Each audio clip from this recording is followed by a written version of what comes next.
इस कार्यक्रम के पुण्यार्चक हैं श्रीमान महावीर प्रसाद जी जैन सेठी, श्रीमती शकुंतला जी जैन सेठी, कोटा राजस्थान, खातौली वाली। स्वर्गीय श्री नागराज सगरी स्मरणार्थ, Chinnas residency 32, Seshadri road, Ananda Rao circle, Bengaluru. Shrimati Shobha Nagaraj Sagari, Bengaluru. पुत्री सौभाग्य रेखा मोहन कुमार वडकुद्रे, दामाद श्री मोहन कुमार वडकुद्रे, पौत्री कुमारी निकिता मोहन कुमार वडकुद्रे, पौत्री कुमारी रचिता मोहन कुमार वडकुद्रे, कोल्हापुर। पुत्री सौभाग्यवती प्रतिभा सदन, दामाद श्री सदन कुमार, पौत्री अर्घ्या सदन, पौत्र आगम सदन, बेंगलुरु। पौत्री सौभाग्यवती सची देवी रवि कड़बी, दामाद श्री रवि कड़बी, पौत्र माहिन रवि कड़बी, पौत्री मनस्वी रवि कड़बी, बेंगलुरु। Shri Dinesh Sarvesh Akhilesh Patni, AUM capital, Kolkata. श्रीमती चंदा कोठारी के 75वें जन्मदिन के उपलक्ष्य में श्री केवल चंद कोठारी की ओर से श्री केवल चंद कोठारी, श्रीमती चंदा कोठारी, पुत्र एवं पुत्रवधू श्री राजू, श्रीमती नीलू कोठारी, भाद्रवधू, भतीजा एवं वधू, भांजा एवं वधू, नाती प्रांजल जैन, नाती नथ दामाद, पुत्री एवं दामाद,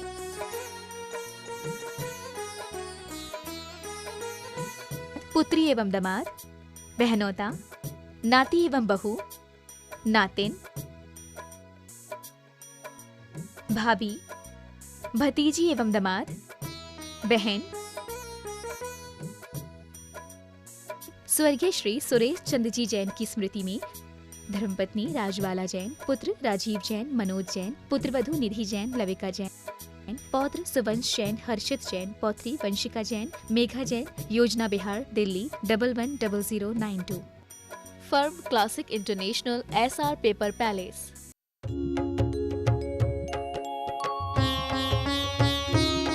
शंका समाधान। बोलिए समन संस्कृति उन्नायक प्रातः स्मरणीय संत शिरोमणि परम पूज्य ईश्वराचार्य गुरुवर विद्यासागर जी महामुनिराज की जय जय जय। बोलिए गुणायतन प्रणेता, शंका समाधान प्रवर्तक, भावना योग प्रवर्तक, प्रखर वक्ता परम पूज्य ईश्वर यूनिवर्सिटी प्रमाण सागर जी मुनिराज की जय जय जय। परम पूज्य ईश्वर यूनिवर्सिटी हर सागर जी मुनिराज की जय जय जय। प्रिय बंधुओं, पूज्य गुरुदेव के पावन चरण जो सम्मेद शिखर की ओर सतत बिहार में संलग्न है और इस क्रम में आज पूज्य गुरुदेव का प्रातःकालीन प्रवेश एवं प्रवास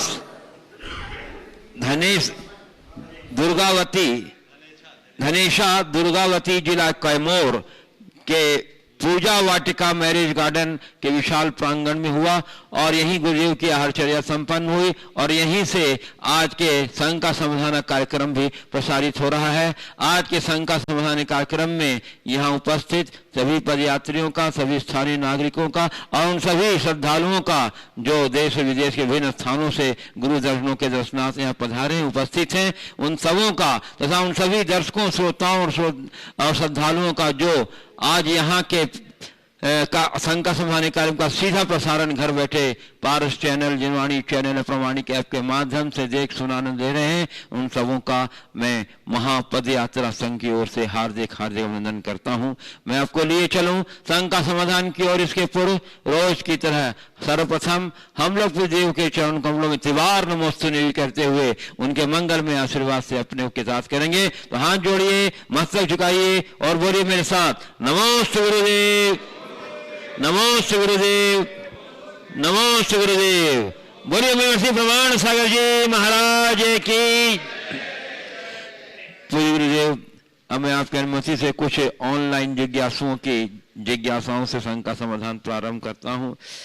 गुरुदेव, श्रीमती निधि संदीप जैन सैनिटरी होम सतना से पूछ रही हैं, गुरुदेव, आज के समय में दिखावा, श्रेय लेने की होड़ व खुद को श्रेष्ठ बताने वालों के बीच यदि कोई व्यक्ति खुद को असहज महसूस करे तो वह उस व्यक्ति का सहज स्वभाव है या उसके स्वयं के नकारात्मक सोच की परिणति?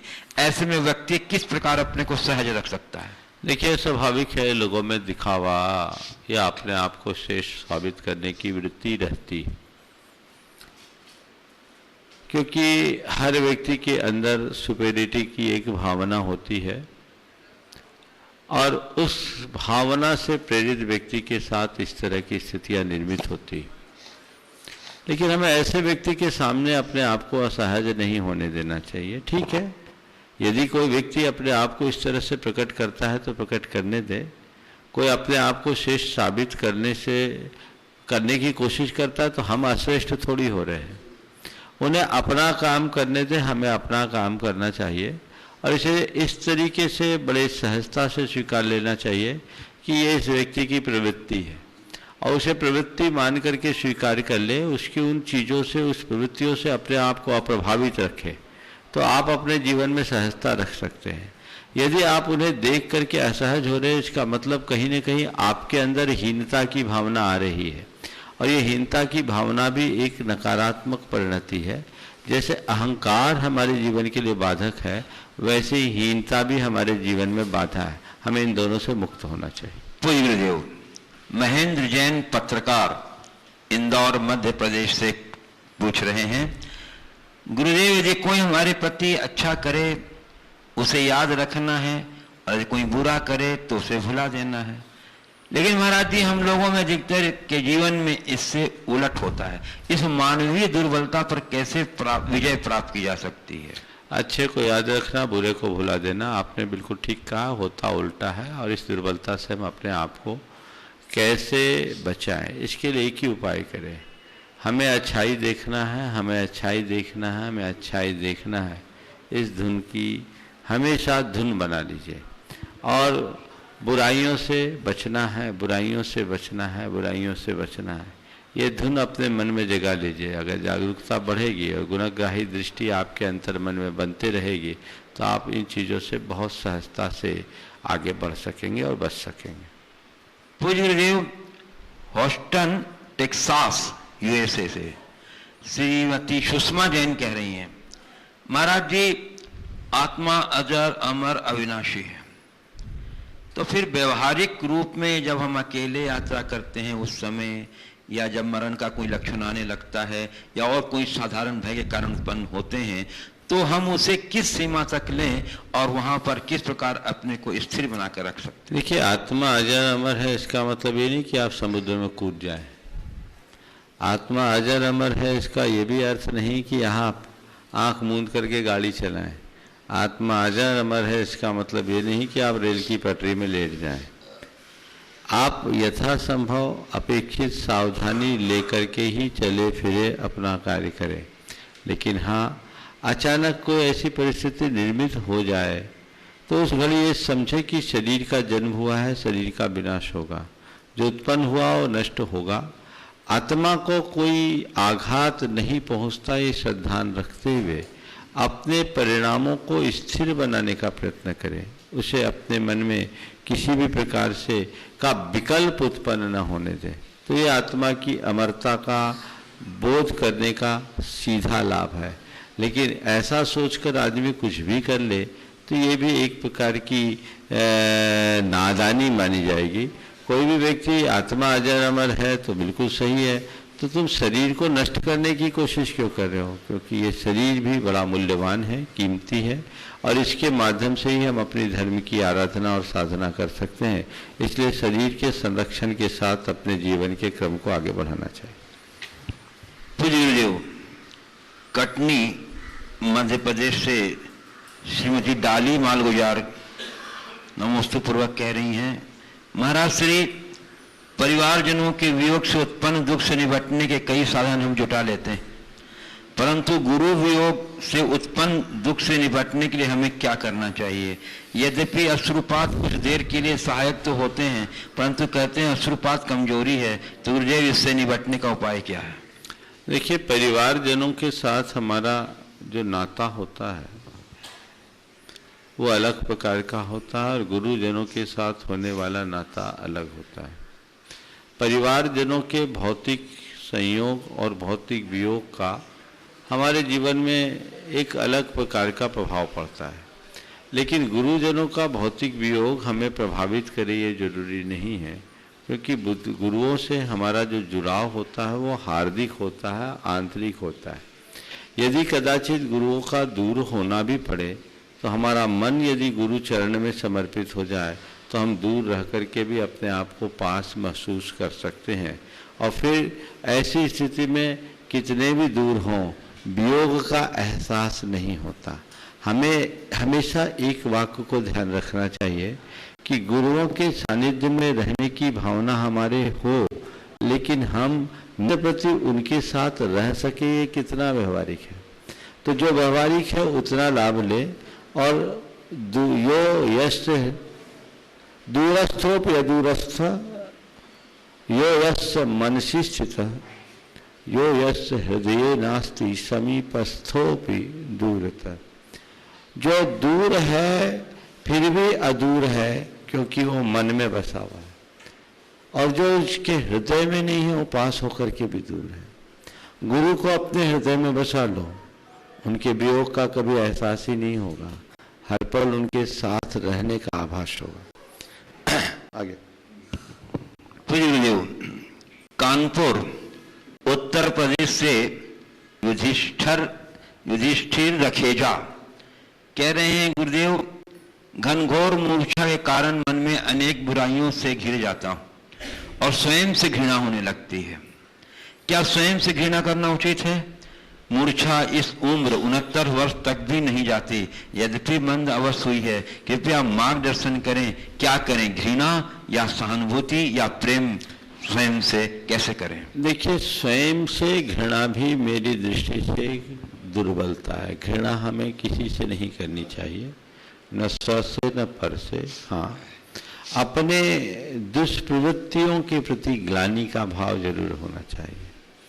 उससे घृणा करो, बुराइयों से घृणा करो, और ऐसी घृणा कि दोबारा उस तरह हमारी प्रवृत्ति ही न हो, हम उससे बच सके।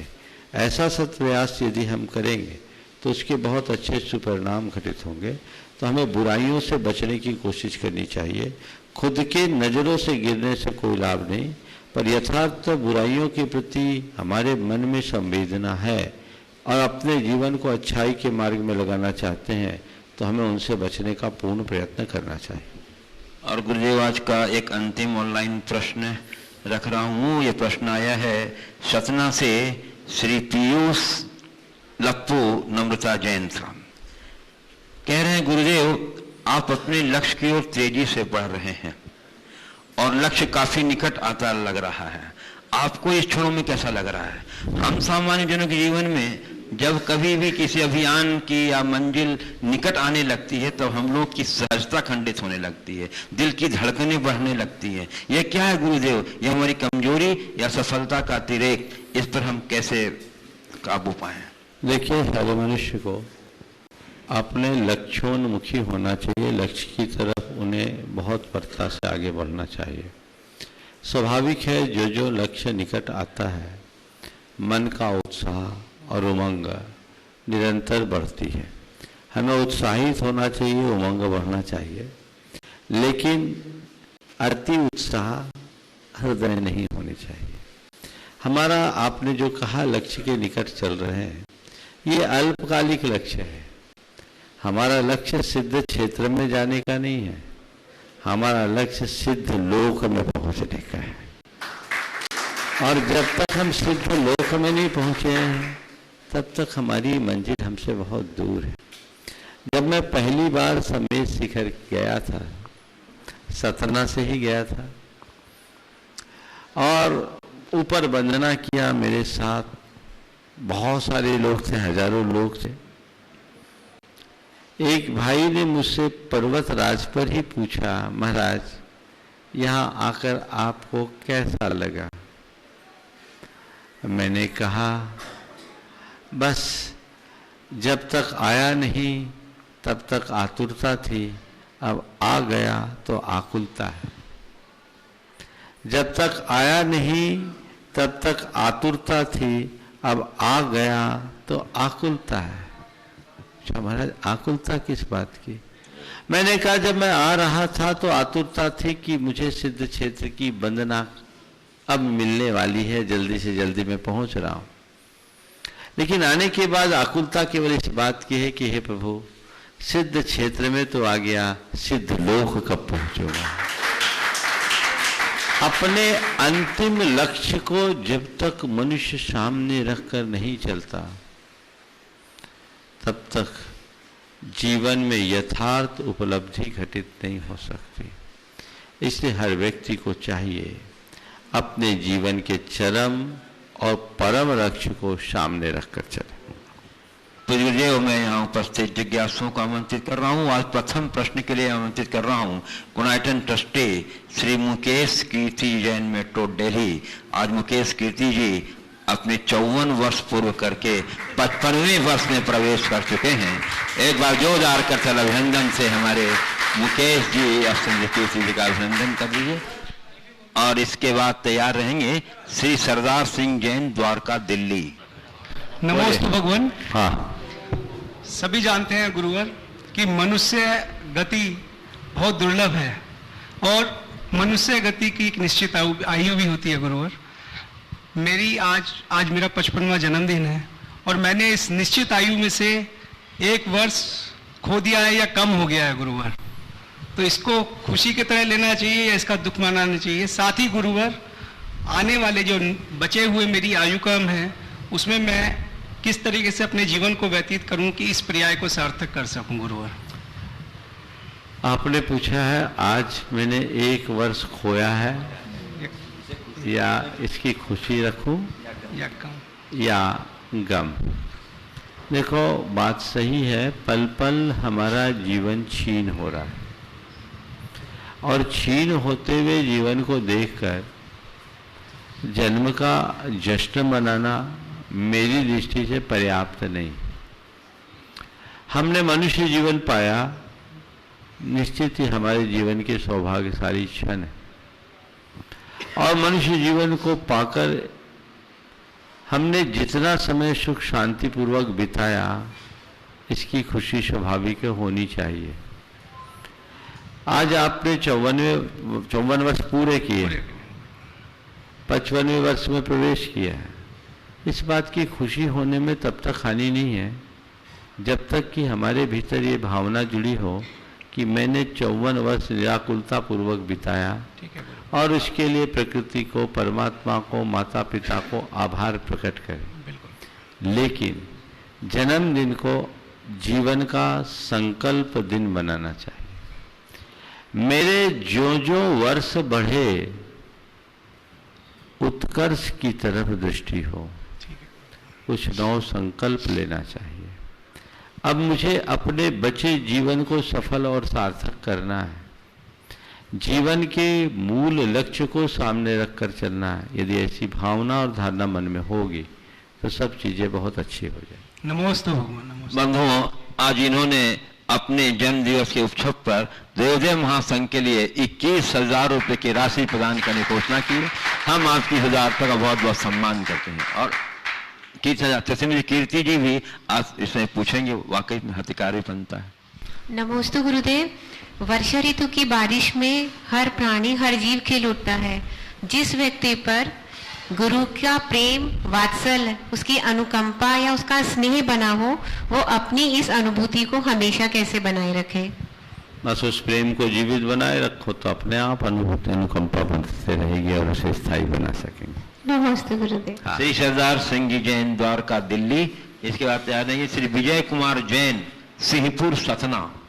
नमस्ते महाराज श्री, परिवार की तरफ से सबसे नमस्ते महाराज श्री। जिन बच्चों के लिए हम पूरा जीवन सभी तरह के पाप कार्य करते हैं, उन बच्चों की बातें अब हमें क्यों अच्छी नहीं लगती और हमारी बातें उन्हें क्यों अच्छी नहीं लगती? यही तो संसार, समझ ले। ये बहुत बड़ी हकीकत है कि हम जिसके लिए जीते वो हमारे लिए जिए कोई जरूरी नहीं। इसलिए क्या करें, हम जिनके लिए जी रहे हैं उसे उनके प्रति एहसान मानना बंद करें। इसे केवल अपने कर्तव्य के रूप में गिने कि हमने संतान को जन्म दिया है, संतान का लालन पालन मेरा कर्तव्य है, वो मैंने कर दिया। अब वो प्रतिभाव स्वरूप मेरे प्रति समर्पित होते हैं नहीं होते हैं, इस बात का हमें ज़्यादा विकल्प नहीं रखना चाहिए, अपेक्षा नहीं रखना चाहिए। अगर अपेक्षा रखोगे तो जिंदगी भर दुखी बने रहोगे। वे हमारी उपेक्षा करे ऐसी नौबत ही मत आने दो। जीवन को इस तरीके से व्यवस्थित करके जियो कि अंतिम क्षण तक आप स्वाश्रित बने रहो। पहली बात तो मैं आपसे ये कहता हूँ, आपसे मतलब आप जैसे दौर से गुजरने वाले लोगों से। पर संतान को चाहिए कि वे अपने माँ बाप के उपकारों का सदैव स्मरण रखें, उनके प्रति कृतज्ञता का भाव रखें और उस ऋण को चुकाना अपना फर्ज समझे, तो फिर ये दुविधा किसी के साथ नहीं हो। श्री विजय कुमार जैन सिंहपुर सतना, इसके बाद तैयार रहेंगी श्रीमती रितुषा सुयस जैन जबलपुर लक्ष्मी भंडार। नमोस्तु गुरुदेव, नमोस्तु गुरुदेव, नमोस्तु गुरुदेव। गुरुदेव मेरे मन में यह जिज्ञासा है गुरुदेव कि इस भारतवर्ष में जिन्हें राष्ट्रपिता की उपाधि की महात्मा गांधी, उन्होंने विदेश जाने के पूर्व अपने माँ को 3 वचन दिए थे कि मैं मांस नहीं खाऊंगा, शराब नहीं पीऊंगा, पर स्त्री सेवन नहीं करूंगा। और उसी देश में महाराज आज मांस और शराब की नदियां बह रही हैं महाराज, और हमारे तीर्थ क्षेत्र भी उससे अछूते नहीं रहे। तो मेरे मन में कभी कभी जिज्ञासा हो जाती है महाराज कि मैं अपनी सारी संपत्ति बेच के सरकार को दे दूं कि ये मांस भारत में बंद कर दूं, लेकिन मैं सोचता हूँ ऐसा होगा कैसे? ये मैं कटोरा मांग के अपना बाल गोपाल पाल लूंगा, लेकिन ऐसे मन में जिज्ञासा उठ जाती है महाराज कि मांस कैसे हम बंद करें। भाव आपके बहुत अच्छे, आपके हृदय की संवेदना की अभिव्यक्ति है। ऐसी भावना जिस दिन हर व्यक्ति की हो जाएगी, उस दिन इस धरती से रक्तपात अपने आप समाप्त हो जाएगा। हमें भावना रखनी चाहिए, क्योंकि हर व्यक्ति की अपनी ऐसी प्रवृत्ति बन गई है और उस प्रवृत्ति के परिणाम स्वरूप लोग अपने जीवन के क्रम को इस तरीके से आगे बढ़ाते हैं। हमें चाहिए कि हम व्यवस्थित तरीके से अपना जीवन जिएं और ऐसा वातावरण बनाएं कि लोग व्यक्ति से हिंसा के कार्य से बचें। श्रीमती रितुषा सुयस जैन जबलपुर। रितुषा के रितुषा रितुषा, हाँ रितुषा तो अच्छा, रितुषा सुयस जैन जबलपुर लक्ष्मी भंडार। उसके बाद तैयार रहेंगे श्री राय सेठ चंद कुमार जी सुनीता जी जैन जबलपुर गुणायतन ट्रस्टी। नमोस्तु गुरुदेव।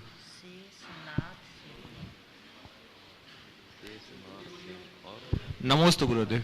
गुरुदेव मेरा प्रश्न यह है, हम कई बार जीवन में कुछ कार्य सिर्फ इसलिए नहीं कर पाते कि हमें उस कार्यों से जुड़ी असफलताओं का डर होता है। गुरुदेव हम किस प्रकार अपने मन में असफल होने के भय को निकालें, कृपया मार्गदर्शन करें। देखिए बहुत इसको बोलते हैं फेलियर फियर, हम विफल ना हो जाए, नुकसान ना हो जाए, और ये डर हमें हमारी प्रगति में बहुत बाधा बनता है। ऐसे लोगों के लिए क्या करना चाहिए? पहली बात, अपने आत्मविश्वास को बढ़ाना चाहिए। दूसरी बात, सकारात्मक सोचना चाहिए। तीसरी बात, कर्म सिद्धांत पर भरोसा करना चाहिए। और चौथी बात, आशावादी बनकर के चलना चाहिए। यदि ये चारों बातें आत्मसात करे तो विफलता का भय हृदय को कभी नहीं सताएगा। मुझे जो करना है सो करना है। अब जो करना है सो करना है। 2 तरह की प्रतिक्रिया होती है। एक व्यक्ति के सामने जब कोई काम आता है तो वो सोचता है कैसे होगा, और दूसरा व्यक्ति सोचता है कैसे करना है।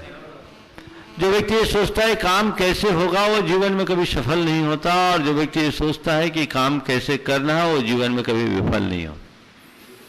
हमेशा हमें अपनी सोच को सही दिशा देनी चाहिए, आत्मविश्वास से भर करके करना चाहिए। अगर आपका आत्मविश्वास होगा तो मन कभी नहीं डगमगाएगा। आत्मविश्वास की कमी होगी तो मन में कभी स्थिरता नहीं रहेगी। तो हमेशा अपने आत्मविश्वास को बना करके रखें और अपने जीवन के क्रम को उस तरीके से आगे बढ़ाएं। श्री राय सेठ चंद कुमार जी सुजाता जी जैन जबलपुर, सुनीता जी जैन जबलपुर। उसके बाद तैयार रहेंगे श्री मनोज जैन कन्नौज गुणायतन ट्रस्टी, जो इस महापद यात्रा के समन्वयक भी। द्वैमनी राजू के चरणों में कोटि से नमन। महर्षि, जब भी जीव दया या करुणा की बात आती है तो हमारी संवेदना मात्र मानव या प्राणी गायों तक ही सीमित रह जाती है। ऐसा क्यों, जबकि भगवान महावीर ने प्राणी मात्र के लिए प्राणी मात्र के प्रति करुणा एवं मैत्री का संदेश दिया था। देखिए, दया तो सबके प्रति होनी चाहिए, करुणा सबके प्रति होनी चाहिए, हमारा सिद्धांत है। जियो और जीने दो, इस उक्ति को हमें चरितार्थ करना चाहिए। जहाँ तक है गाय की, हम गाय की रक्षा करें, क्योंकि गाय सृष्टि में सर्वश्रेष्ठ और सर्वश्री का प्रतीक है। यहाँ श्री सा गौ, गौ का अर्थ धरती भी होता है। तो हमने सबकी सेवा की या नहीं की, गौ की सेवा की यानी पूरी धरती की सेवा कर दी, पूरी सृष्टि की सेवा कर दी। ये इसके भीतर का निहितार्थ है। अच्छा है हम सबकी सेवा कर सकें, पर यदि नहीं कर सकते हैं तो जितना बने उतना करें और इसके माध्यम से एक सकारात्मक संदेश दें। गुरुवर, मेरे परिवार का और कन्नौज जैन समाज का बारंबार नमोस्तु नमोस्तु नमोस्तु।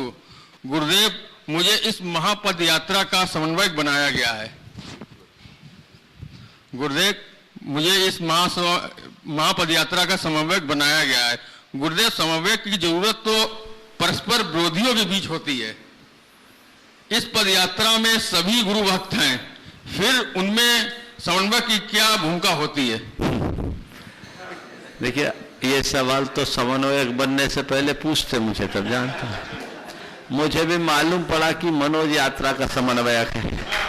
अब कब बन गया ये भी मुझे नहीं मालूम, लेकिन बाद में मैंने पड़ताल की तो पता लगा, चूंकि बहुत सारे प्रशासनिक कार्य थे, उन प्रशासनिक कार्यों में किसी न किसी एक व्यक्ति को सबसे संपर्क करना था।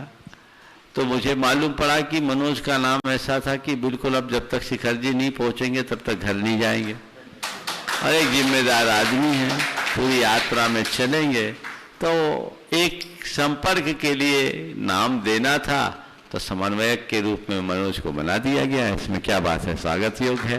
और संयोजक के रूप में अपने रमेश भाई है जो सबकी संयोजना कर रहे हैं। यहाँ समन्वयक की भूमिका क्या होनी चाहिए? समन्वयक का मतलब है सबके साथ तालमेल बनाकर अपने उद्देश्य को आगे बढ़ाना।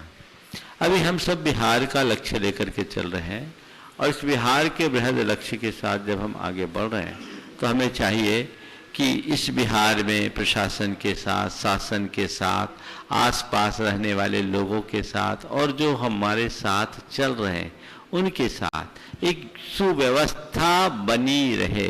समन्वयक का सीधा अर्थ, आजकल हिंदी कम अंग्रेजी ज़्यादा समझ में आती है, कोऑर्डिनेटर की भूमिका, सबको कोऑर्डिनेट करना, और ये तभी संभव है जब हम कोऑपरेट होकर के काम करेंगे। तो ये एक बहुत बड़ी ज़रूरत होती है। कहीं किसी से कोई ज़रूरत हो, किससे संपर्क करे, एक माध्यम होता है जो बहुत श्रेष्ठ है। नमोस्तु गुरु। ट्रस्टी श्री अरविंद राजा सुनीता जी जैन जबलपुर, और साथ तैयार रहेंगे अरहंत जैन बिट्टू कटनी। महाराज जी नमोस्तु। गुरुदेव, लोग अपने आज को भूलकर भविष्य को बनाने के लिए लग जाते हैं, परंतु फिर से बोलो। गुरुदेव, लोग आज अपने आज को भूलकर भविष्य को बनाने के लिए लग जाते हैं, परंतु अगर हमने अपना आज ही नहीं बनाया तो भविष्य कैसे बनेगा? यही तो समझ में आ जाए, इतनी सी बात समझ लो तो समझाने की जरूरत नहीं है। जो कल की चिंता में आज को खोते हैं उनका आज कभी सफल नहीं होता। इसलिए हमें चाहिए भविष्य को बनाने की बात हम बाद में सोचें, वर्तमान को हम पहले सुधारें। मैं आमंत्रित कर रहा हूँ श्रीमती सरोज जैन तिलकमा वाली कटनी, और उसके बाद तैयार रहेंगे श्री आनंद जैन राजू वाराणसी। नमोस्तु। जीवन में कभी कभी ऐसे क्षण आते हैं जब हमारा मन आधा राग की और आधा वैराग्य की ओर होता है। उन क्षणों में ऐसा क्या उपाय करना चाहिए जिससे वैराग का प्रतिशत बढ़े और राग का प्रतिशत घटे? बहुत अच्छी बात है। जब ऐसी दुविधा हो, आधा मन राग में आधा वैराग्य में, तो हम क्या करें कि वैराग्य बढ़े और राग घटे। बस इसका एक बड़ा सरल सा उपाय कहता हूँ, जिधर जाना है उधर का साथ पकड़ लो। अगर वैराग्य के पक्ष को प्रभावी बनाना है तो थोड़े दिन वैरागियों के पीछे लग जाओ, रहा सहा राग खत्म होगा और तुम्हारे वैराग्य का पलड़ा भारी होगा जो जीवन के पथ को प्रशस्त करेगा। श्री आनंद जैन राजू वाराणसी, उसके बाद तैयार रहेंगे श्री विकास जैन संरक्षक परिवार गुणायतन, शिरोमणि संरक्षक गुणायतन के श्री मिर्जापुर उत्तर प्रदेश। नमोस्तु नमोस्तु नमोस्तु। गुरुवर, हमने देखा है और कि तीर्थंकरों की जन्मभूमि जो होती है वो नदियों के किनारे ही क्यों है। ज़्यादातर हमने ये अनुभव किया, चाहे वो बनारस हो चाहे वो अयोध्या हो, सब नदी के किनारे तीर्थंकरों ने जन्म लिए हैं। क्यों लिए हैं? देखिए, खड़े रहे। हमारे 24 तीर्थंकरों के जन्म की बात करें तो तीर्थंकरों का नदी तट पर जन्म का प्रसंग मिलता है, पर सभी तीर्थंकरों का नहीं। भगवान ऋषभदेव ने अयोध्या में जन्म लिया। अयोध्या को सरयू तट के रूप में देखा जाता है, हम कह सकते हैं। अजितनाथ आदि के अनेक तीर्थंकर अयोध्या में जन्म लिए। 4 तीर्थंकर वाराणसी में जन्मे, वो नदी तट है। चंपापुर के पास भी गंगा बहती है, वो नदी तट है, वासुपुज भगवान के जन्मस्थली। पर भगवान महावीर का जन्मस्थल से नदी का संबंध नहीं है। इसी तरह भगवान नेमिनाथ सौरपुर बटेश्वर में जन्मे, वो नदी तट है, यमुना का तट है। आपके सवाल के उत्तर के पहले मैं एक दूसरा सवाल रखता हूं जो मुझसे किसी ने पहले पूछा, और उस सवाल के साथ इस सवाल को आगे बढ़ाता हूं। आपने पूछा तीर्थंकरों का जन्म प्राय नदी तट पर क्यों हुआ। अगर मैं हिसाब लगाऊं तो लगभग सभी तीर्थंकर नदी तट पर जन्म लेने वाले होंगे। कुछ को अपवाद को छोड़कर, जैसे शीतलनाथ भगवान का भद्दिलपुर में जन्म है, वो भद्दिलपुर विदिशा में, हालांकि वहाँ भी नदी है, वेश और वेतबा नदी है। पर अगर आप कह रहे हैं बहुलता तीर्थंकरों की नदी के तट पर है, आपके प्रश्न का आशय यह है कि तीर्थंकरों का जन्म तो नदी के तट पर जो आप नहीं पूछ पाए उसे आपके उत्तर के लिए मैं जोड़ रहा हूँ, निर्वाण पर्वत के शिखर पर क्यों, है ना। इससे मिलता जुलता एक सवाल बहुत पहले मुझसे किसी ने पूछा कि सभी वैष्णव तीर्थ प्राय नदियों के तट पर है और जैन तीर्थ प्राय निर्जन पर्वतों पर, इसकी क्या वजह है। पहले तुम्हारे प्रश्न के उत्तर के देखते हुए मैं इस प्रश्न का उत्तर दूंगा, इस प्रश्न के उत्तर के साथ तुम्हारे प्रश्न का उत्तर दूंगा। मैंने कहा इसके पीछे 2 खास बातें हैं। पहली, अलग अलग दार्शनिक मान्यता, और दूसरी साधना में अलग अलग तत्वों की प्रधानता।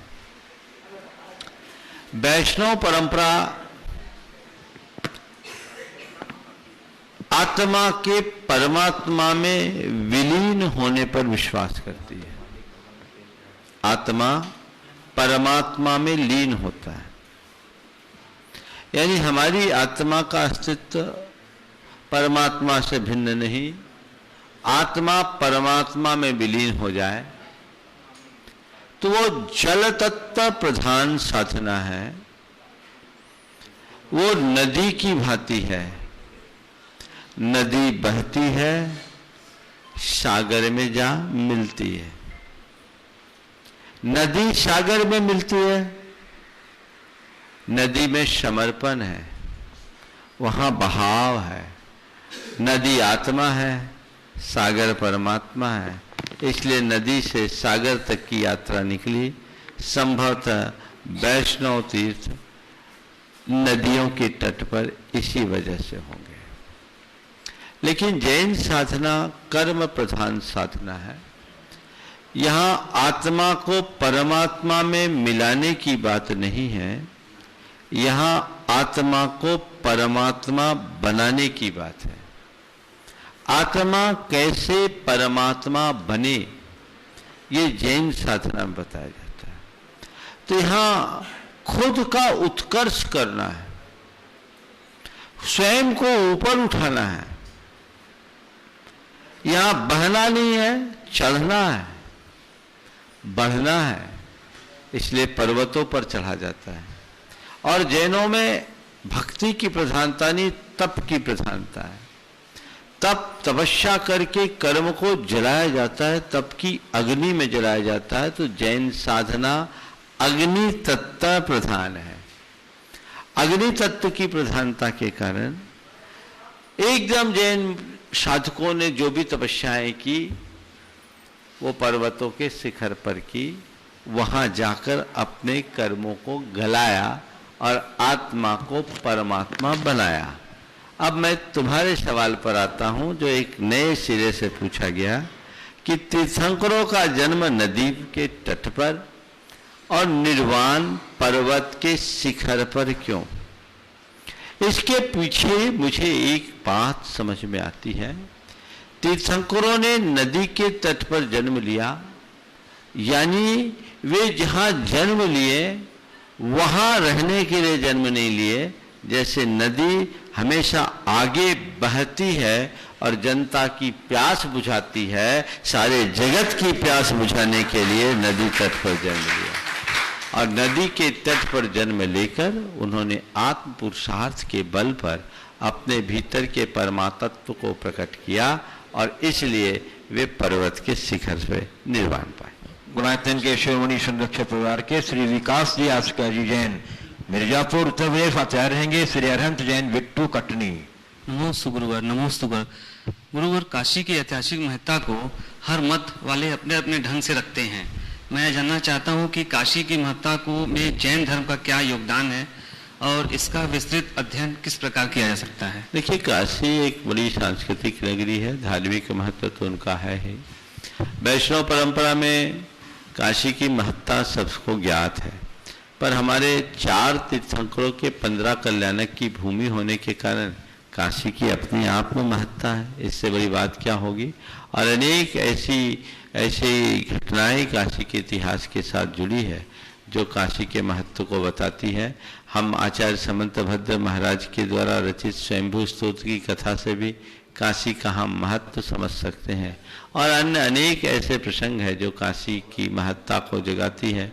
वर्तमान में गणेश प्रसाद जी वर्णी के द्वारा शाद्वाद महाविद्यालय की स्थापना करके काशी से जैन धर्म की युगांतकारी प्रभावना की गई। तो काशी अब की महिमा सर्वविदित है, उसे अनुरूप वो चलते ही रहते जी। अरिहंत जैन बिट्टू जो लगातार कटनी से अभी तक अपना योगदान दे रहे हैं इस महापद यात्रा में। और इसके बाद तैयार रहेंगे श्री अविनाश जैन विदिशा प्रवक्ता देवोदय महासव। गुरुवर के चरणों में त्रिबार नमोस्तु नमोस्तु नमोस्तु। महाराज श्री, ये प्रश्न मेरी धर्म पत्नी पायल का है। वो पूछ रही है, मन कभी भी खाली नहीं बैठ सकता, कुछ ना कुछ करना इसका स्वभाव है। अच्छा काम करने को ना मिले तो ये बुरे काम की तरफ भागता है। तो महाराज श्री, हमें अपने मन को अप्रत्यक्ष रूप से किस अच्छे काम में लगाए रहना चाहिए? देखिए, बिल्कुल सही बात है। मन खाली नहीं बैठ सकता, इसलिए उसको कोई ना कोई काम दो और अच्छा ही काम दो। जितना बन सके शुभ आलंबन में मन को रमाए। जैसे कोई बंदर का स्वभाव बड़ा चंचल होता है, पर कोई बड़ा पेड़ हो जिसमें अनेक शाखाएं हों और फूल फल लगे हों तो एक बंदर उस पेड़ में भी काफी देर तक रह लेता है। ऐसे मन बड़ा चंचल है, उसे हम यदि ज्ञान के पेड़ पे लगा दे, रमा दे, तो मन इधर उधर भटकने से बच सकता है। उछल कूद होगी लेकिन वहीं तक सीमित होगी। तो स्वाध्याय में, सत्संग में, स्वात्म चिंतन में या ऐसे अन्य निमित्तों के माध्यम से मन को शुभ अनुष्ठानों में रमाकर हम अपने मन को अच्छा बना सकते। नमस्ते गुरुदेव। श्री अविनाश जैन विदिशा प्रवक्ते देवता महासंघ स्वाध्याय रहेंगे। गुणाचार्य शिरोमणि संरक्षक श्री ऋषभ जी सुमन जी जैन मिर्जापुर के चरणों में नमोस्तु। महाराज श्री, आज 20 साल पुरानी ये घटना याद आ गई और वो घटना इसलिए याद आई कि आज परम पूज्य मुनि श्री समता सागर जी महाराज और एलक्सी निश्चय सागर जी महाराज आज गौशाला उदयगिरी में पहुंचे और वह गौशाला में पहुंच करके आज के प्रवचन में महाराज श्री उन्होंने आपको भी याद किया। उन्होंने उस घटना में, उस प्रवचन में आपको याद किया तो मुझे बड़ी प्रसन्नता महसूस हुई। महाराज श्री, माँ के समान गाय महाराज श्री माँ के समान गाय दूध देती है और भैंस दूध देती है, और उस माँ को हम लोग जब वह असहाय हो जाती है उसको भूल जाते हैं और कत्ल खानों में जरा से लोभ के पीछे पहुंचा देते हैं। महाराज श्री ये सब प्रेरणा दो कि वह आज के बाद या ऐसा बन जाए कि वह किसान, वह हम लोग जो भी गाय पालते हैं, वह लोग अपने उस असहाय माँ को भी उसी रूप में सेवा करें। बस देखिए, ये तो हमारे परिवार के अंग रहे और हमारे यहाँ एक परंपरा रही कि चूल्हे की पहली रोटी गाय के लिए अर्पित की जाती रही। इस बात का द्योतक था कि हम अपने से ज़्यादा चिंता उनकी करते हैं। वर्तमान में लोगों ने इसे भुला दिया है, हमें इसे पुनर्जागृत करना चाहिए। और किसान भाइयों से मैं कहूँगा कि जिस खेत में बैल ने तुम्हारी खेत को जोतने में मदद की, जिस गाय का दूध पीकर तुम पले बढ़े, उसे कम से कम अंत तक संभालना तुम्हारा दायित्व है। इस हिंसा के कृत्य से अपने आप को पूरी तरह बचाना चाहिए। नमोस्तु महाराज जी। सुरक्षा के लिए सब जी सुमन जी जैन। गुरुदेव के पावन चरणों में बारंबार नमोस्तु नमोस्तु नमोस्तु। गुरुदेव, लक्ष्य की प्राप्ति के लिए प्रायः 3 मार्ग बताए गए हैं। पहला वो मार्ग जिसमें आदमी बहुत संभल के कदम रखता है और अक्सर वो अपने लक्ष्य में पहुंचते पहुंचते देर कर बैठता है। दूसरा मध्यम मार्गी होता है गुरु, जो समय को भी मैनेज करता है और अपने लक्ष्य की प्राप्ति के लिए संभल संभल के पैर भी इस तरह से बढ़ाता है कि वो अपने मंजिल तक पहुंच जाता है।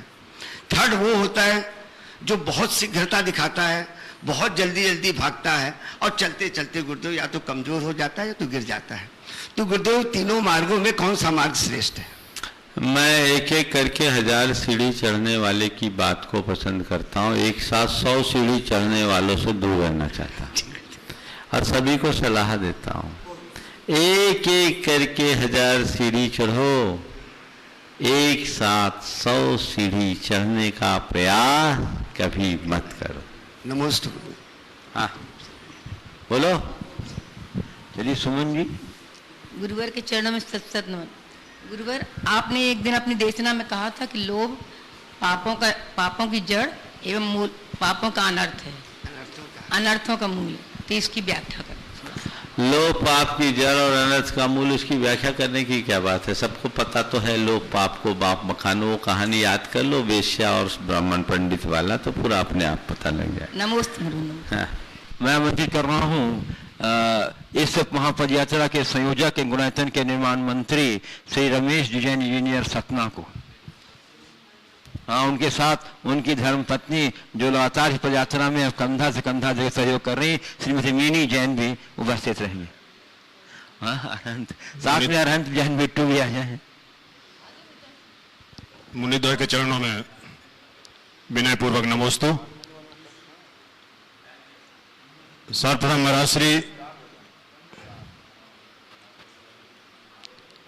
महाराज इस महापद यात्रा संघ में जितने भी लोग सम्मिलित होकर पुण्य का संचय कर रहे हैं, उन सभी की ओर से एक ऐसा धर्मनिष्ठ परिवार जो महानगरों में रहता हुआ भी आपके प्रति पूरी श्रद्धा और समर्पण रखता है और इस पदयात्रा में शामिल है। आज उनका जन्मदिन है मुकेश भैया का। सभी यात्री उनको जन्मदिन की शुभकामनाएं देना चाहते हैं और साथ ही साथ ये भावना रखते हैं कि आपका आगामी जीवन इसी प्रकार धर्म में बना रहे और आप लोगों आपके माध्यम से और सभी लोगों को, युवाओं को प्रेरणा मिलती रहे। मेरा सिर्फ प्रश्न मेरा ये है, कभी मंत्र काम करते थे, जब मंत्र काम करते थे व्यक्ति ने अपनी इच्छा के, अपनी शक्ति के अनुसार मंत्रों से परिचय बढ़ाया,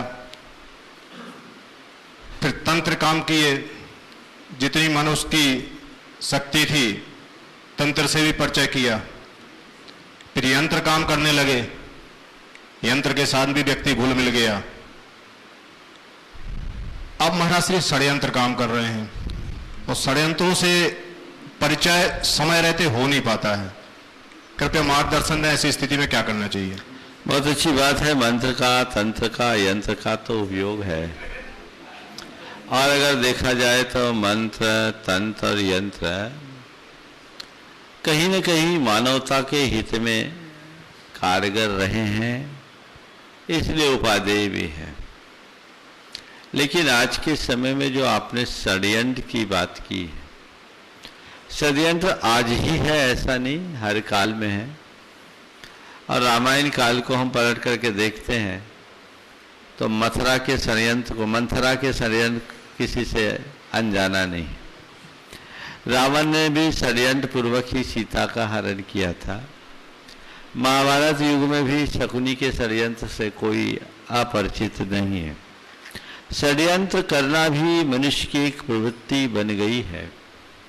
लेकिन हम अगर गहराई से विचार करें तो पिछले पूरे इतिहास को पलट कर देखेंगे तो एक बात पाएंगे कि षड्यंत्र करने वाला खलनायक बन जाएगा, नायक नहीं बन सकता। षड्यंत्र मनुष्य के जीवन की स्थायी उपलब्धि दिला ही नहीं सकता। हो सकता है वह व्यक्ति को अल्पकालिक लाभ दिला दे, और ये भी हो सकता है कि जिसके विरुद्ध षड्यंत्र किया गया उस व्यक्ति के तात्कालिक हित उससे प्रभावित हो जाए। लेकिन एक बात सदैव ध्यान रखना, कैसा भी षड्यंत्र हो और कितनी भी दुरभिसंधि हो, हार नायक की नहीं खलनायक की होती है। इसलिए क्या करो, जीवन में कभी किसी के विरुद्ध षड्यंत्र रचो मत, किसी के षड्यंत्र रचने में सहभागी मत बनो, और स्वयं के विरुद्ध कोई कितना भी षड्यंत्र रचे, मन में तनिक भी घबराहट का भाव उत्पन्न ना होने दो। इसे अपने जीवन के लिए एक चुनौती के रूप में स्वीकारो, परीक्षा की घड़ी के रूप में देखो। ठीक है, ये मेरे जीवन की परीक्षा की घड़ी है, मेरे कर्म के उदय में आया है, ये मेरे लिए होगा तो अच्छा ही होगा।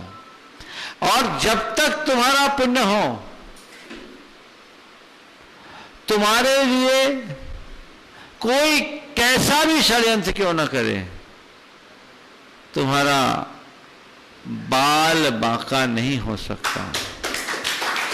पांडवों की हत्या के लिए क्या क्या षड्यंत्र न रचे गए।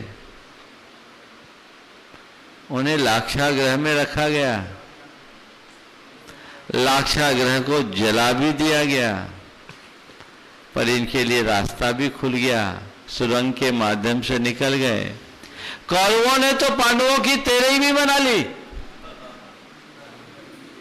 लेकिन उन्हें ये नहीं मालूम था कि यही पांडव पूरे कौरव वंश के लिए काल बन करके उभरेंगे। तो षड्यंत्र जीवन के लिए उपलब्धि नहीं दिला सकता। इसलिए घबराओ मत, किसी के प्रति कोई कुचक्र रचो मत, षड्यंत्र करो मत। और यदि तुम्हारे विरुद्ध कोई षड्यंत्र है तो उसका सामना करो समता रखते हुए, इसे कर्म का उदय मान करके चलो। ये मेरा पापोदय है, चलो ठीक है, इसे भी हम पार कर लेंगे। और एक बात मैं जानता हूं, गुलाब को जितना कुतरा जाता है, गुलाब उतना खिलता है।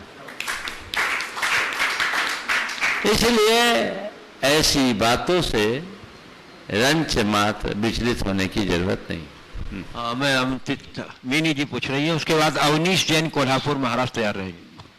नमोस्तु महाराज जी, नमोस्तु महाराज जी, नमोस्तु महाराज जी। मुनि श्री, कहाँ हमें मन से जीना है और कहाँ मन में रखकर जीना है, इसका निर्णय कैसे करें, कृपया मार्गदर्शन प्रदान करें। कहाँ मन से जीना और कहाँ मन पलट कर जीना है? मन में रखकर जीना है। मन में रखकर जीना है।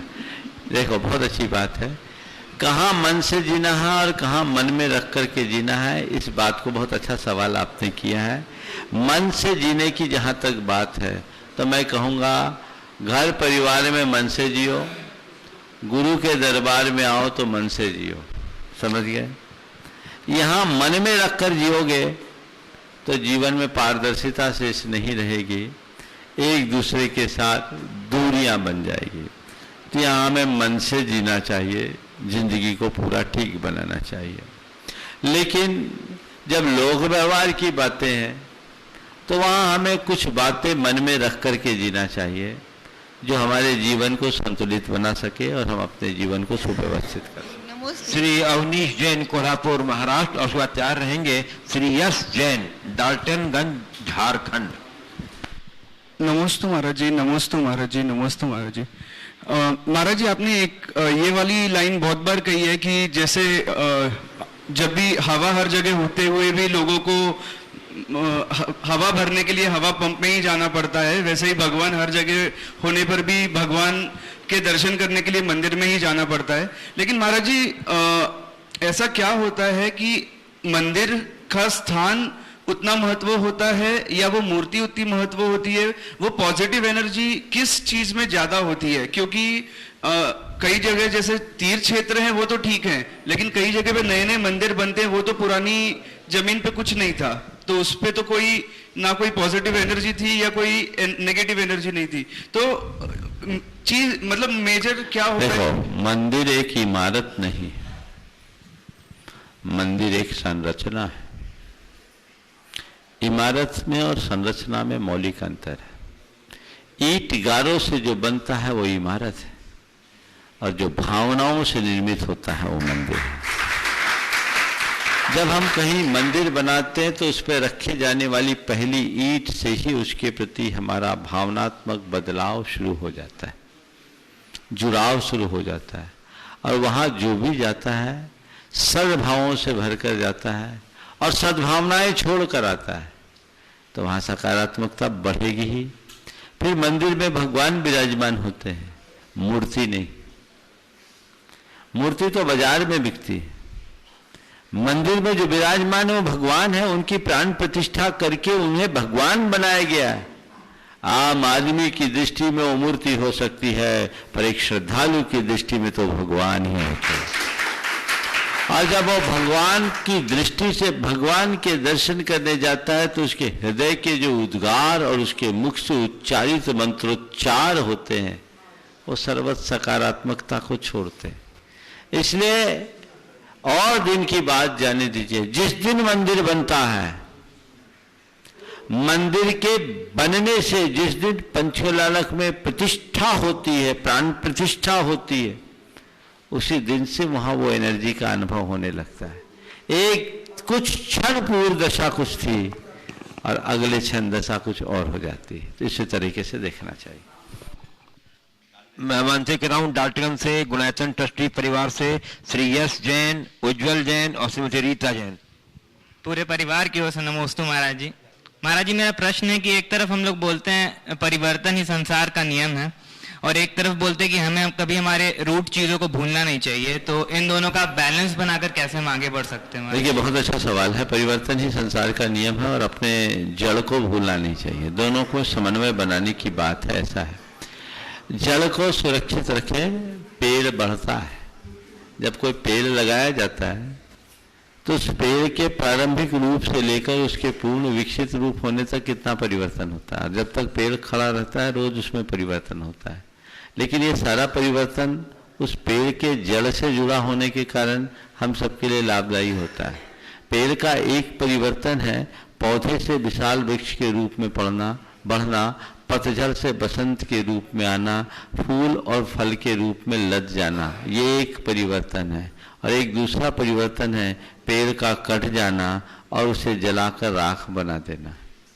पहले परिवर्तन में और दूसरे परिवर्तन में एक परिवर्तन और है, पेड़ का सूख जाना, एक ठूंठ में परिवर्तित हो जाना।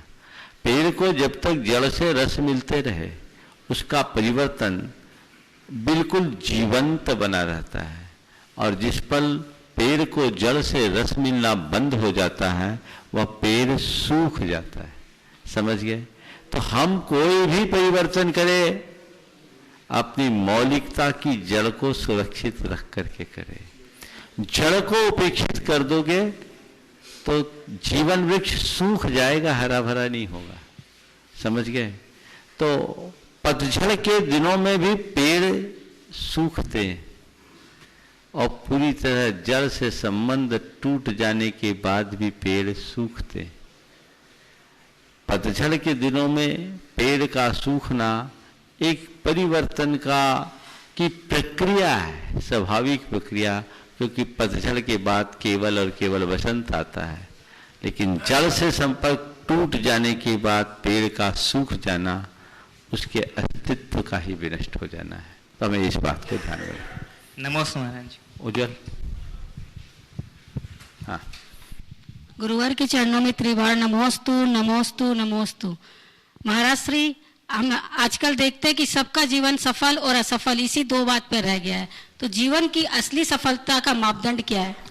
देखिए, जीवन की असली सफलता का मापदंड मेरी दृष्टि में सफलता किसी निर्धारित लक्ष्य को प्राप्त कर लेने मात्र का नाम नहीं है। मनुष्य अलग अलग लक्ष्य निर्धारित करता है, उसे पा लेने पर अपने आप को सफलीभूत मानता है। ये अल्पकालिक सफलता है। मेरी दृष्टि में सच्ची सफलता क्या है? जीवन में सदाबहार प्रसन्नता को टिकाए रखने की क्षमता विकसित कर लेना हमारे जीवन की असली सफलता है। इसलिए मैं उपलब्धियों को सफलता के रूप में गिनने की जगह मन की प्रसन्नता को सफलता के रूप में देखना ज्यादा पसंद करता हूँ।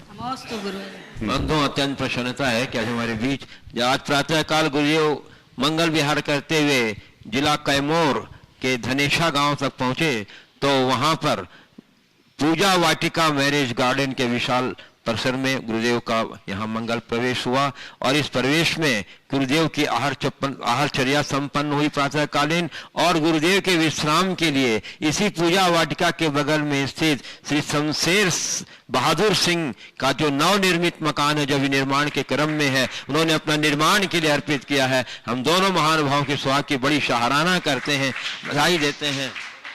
आ जाइए पूजा वाटिका के स्वामी श्री शेषनाथ सिंह, और जहां गुरुदेव का भी मध्याह्नकालीन वो सामयिक वर्ग संपन्न हुआ, उसके स्वामी श्री शमशेर सिंह बहादुर सिंह। मैं उन दोनों महानुभावों को आमंत्रित करता हूं और उनके सम्मान के लिए महापद यात्रा के संयोजक श्री रमेश जी इंजीनियर को और श्री मुकेश जैन कीर्ति, मुकेश जैन जी ने इन शमशेर बहादुर सिंह के मकान को तलाश करने में अपनी बड़ी सक्रिय भूमिका निभाई है और मैं समझता हूँ इनके प्रयास से ये हम लोग को मिल सका। बहुत बढ़िया। और पूरा मकान इन्होंने दे दिया और अभी पहला प्रवेश भी नहीं हुआ इनका। जोरदार करते रहे, अभिनंदन कर लीजिएगा बंधुओं। बंधुओं, ये आज आप लोग बंधुओं, और कल का रात्रि विश्राम उत्क्रमिक मध्य विद्यालय, पहले आज का रात्रि विश्राम उत्क्रमिक मध्य विद्यालय डीडी खीली ग्राम जिला कैमूर में होगा और कल की आहारचर्या Shri Lakshmi marriage hall GT road Mohania जिला कैमूर में संपन्न होगा। और बंधुओं, जैसा कि आप लोग को विदित ही है कि पूर्णायु का ये द्वितीय दौर का कहर चालू हो गया है। जब कोरोना का प्रथम दौर चला था तो उस वक्त आचार्य गुरुवर के आशीर्वाद से गठित पूर्णायु आयुर्वेद चिकित्सालय शोध संस्थान ने दवाइयां बना के पूरे देश में वितरण किया, जिसका बहुत ही सकारात्मक प्रभाव पड़ा। यहाँ तक सरकारी मान्यता प्राप्त अस्पतालों ने भी उन दवाइयों का उपयोग किया, समसनी बट्टी और काढ़ा आदि।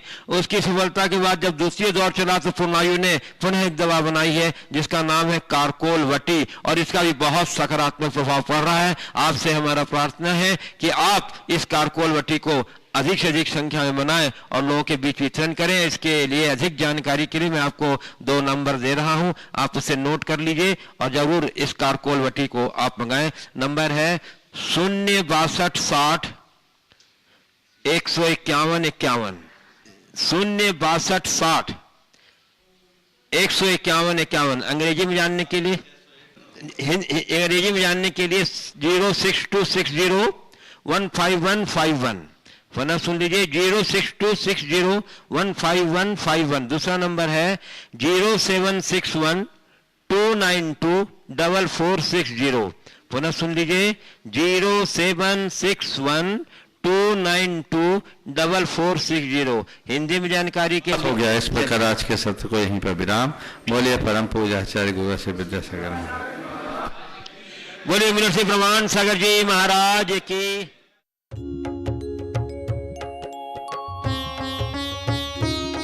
शंकर का समाधान। इस कार्यक्रम के पुण्यार्चक थे श्रीमान महावीर प्रसाद जी जैन सेठी, श्रीमती शकुंतला जी जैन सेठी, कोटा राजस्थान, खतौली वाली। स्वर्गीय श्री नागराज सगरी स्मरणार्थ, Chinnas residency 32, Seshadri road, Ananda Rao circle, Bengaluru. Shrimati Shobha Nagaraj Sagari, Bengaluru. पुत्री सौभाग्य रेखा मोहन कुमार वडकुद्रे, दामाद श्री मोहन कुमार वडकुद्रे, पौत्री कुमारी निकिता मोहन कुमार वडकुद्रे, पौत्री कुमारी रचिता मोहन कुमार वडकुद्रे, कोल्हापुर। पुत्री सौभाग्यवती प्रतिभा सदन, दामाद श्री सदन कुमार, पौत्री अर्घ्या सदन, पौत्र आगम सदन, बेंगलुरु। पौत्री सौभाग्यवती सची देवी रवि कड़बी, दामाद श्री रवि कड़बी, पौत्र माहिन रवि कड़बी, पौत्री मनस्वी रवि कड़बी, बेंगलुरु। Shri Dinesh Sarvesh Akhilesh Patni, AUM capital, Kolkata. श्रीमती चंदा कोठारी के 75वें जन्मदिन के उपलक्ष्य में श्री केवल चंद कोठारी की ओर से श्री केवल चंद कोठारी, श्रीमती चंदा कोठारी, पुत्र एवं पुत्रवधू श्री राजू श्रीमती नीलू कोठारी, भाद्रवधू, भतीजा एवं वधू, भांजा एवं वधू, नाती प्रांजल जैन, नाती नथ दमाद, पुत्री एवं दमाद,